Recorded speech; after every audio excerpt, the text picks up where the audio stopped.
With William Blackwood having a full-on La Peste sale over in the Smugglers Network, we wanted to do a La Peste build here on the channel. Now, I played around with a few different ships and pieces of furniture to find a fun build and landed on one that uses my Snow, the Almighty, as its base.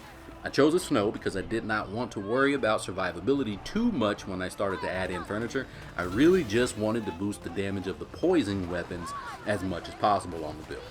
The poison weapons in question, in case you are unaware, are the Piqure 3 and the Fleau. I know I said those flawlessly. Which again are on sale for Jade over by the docks at Kalak Pinjara or in St. Anne. Their base damage out of the box is set at 4280 per shot for the long guns, and the mortars hit at 14145. But what we are adding in, you will see your long gun damage increase to 5050 per shot, and the mortars will increase to 15276. And this is before you get the bonus damage from perks you will also have access to during a fight. So starting with the Snow, we get the Tenacity perk to protect us while bracing. This will keep our brace strength high when we get attacked, but as mentioned, since boosting damage is our go-to move with this build, we really need a level 13 Snow so we can have access to the perk called Vindictive.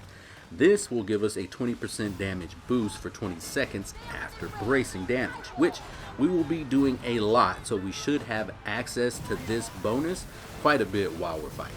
Now, we've already talked about the weapons we are using. We're using the poison long gun set and the poison mortars at every position, all right? So when it comes to furniture, you will want to add in the following: the signal gong, the company spirit's locker, the plague bringer's ward, and the front, starboard, and port powder kegs. The signal gong is going to increase your damage by 15% after a crew attack. This is the second part of that damage bonus I was talking about earlier, the one I mentioned you'd have access to while you're in the middle of a fight. With this and the damage bonus that you're going to be getting from bracing, you're looking at an extra 35% to throw on top of the damage we already have. Next is the Company Spirit's Locker. This is going to work with the Tenacity perk the ship comes with, because this is going to help to reduce crew stamina depletion at the beginning of bracing by 20%. But this is only going to kick in when we're hit by effects that slow our ship. That's pretty much any status effect we have in the game at this point, so it's going to kick in when you need it most. But it also comes with an increase to brace strength by 15%, and increases the overall armor rating by 7%. This is a really good piece of furniture to have when you plan to take on a lot of damage. Now we have another piece of poison equipment that you can purchase from William Blackwood called the Plague Bringer's Ward. This will reduce the reload time of toxic or poison weapons by 15% and increases the damage of those same weapons by 8%. And last, we are running the front, starboard, and port powder kegs, which is going to increase our damage by 10%. These are 3 different pieces of furniture, so it's not just one, but all 3 of these will give us 1 damage increase of 10% at those 3 positions. Now, you've already seen the math for the 18% increase in damage that we're getting from this furniture. But after bracing and after a crew attack, you can add in that 35% I mentioned on top of these bonuses for around 20 to 30 seconds, depending on the situation. Now, this is when you'll want to focus on weak points, and this is going to benefit you the most because it will allow you to take out most smaller ships in the game in only a few shots.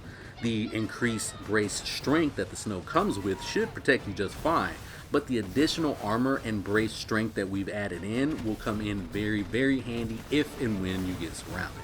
And I even forgot to mention that I didn't bring food for this one to keep my stamina up in the video you're watching right now, and it really didn't hurt me that bad, which also is a nice little bonus. Not a flex, just something I totally forgot to do, but I did want to mention. And for our finishing touches, the armor we are using is the Wrathful Ward. And while we are getting some okay damage resistance numbers here, I want to be clear that we are getting a cool poison effect when we brace, something the build is kind of centered around, but we are not getting a bonus to the poison damage with this setup because it only affects toxic or poison weapons. And the cloud that can release during bracing is not coming from what the game considers to be an actual weapon. Now I like this build for the snow because it allows you to brace against some of the toughest attacks in the game long enough to fire back some really meaty hits once those volleys die down. It can hold up just fine in solo runs if needed, as you can see on screen, but if you do find a group to fight with, you may like this one a little bit better. Having a battle junk around, or any ship for that matter, that focuses on taunting honestly will be a plus for this build, since any ship that taunts another removes the focus from you. This will allow you to attack ships aggressively while they hunt down the ship that originally taunted it.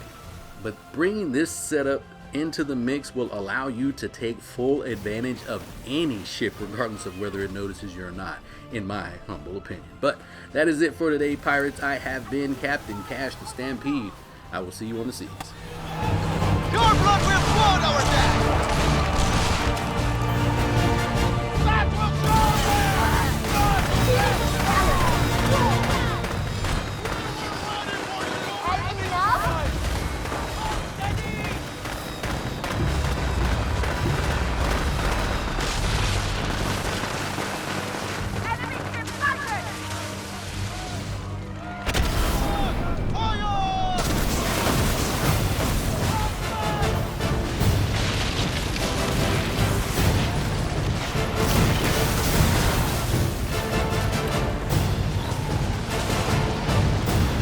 You know that's how to go!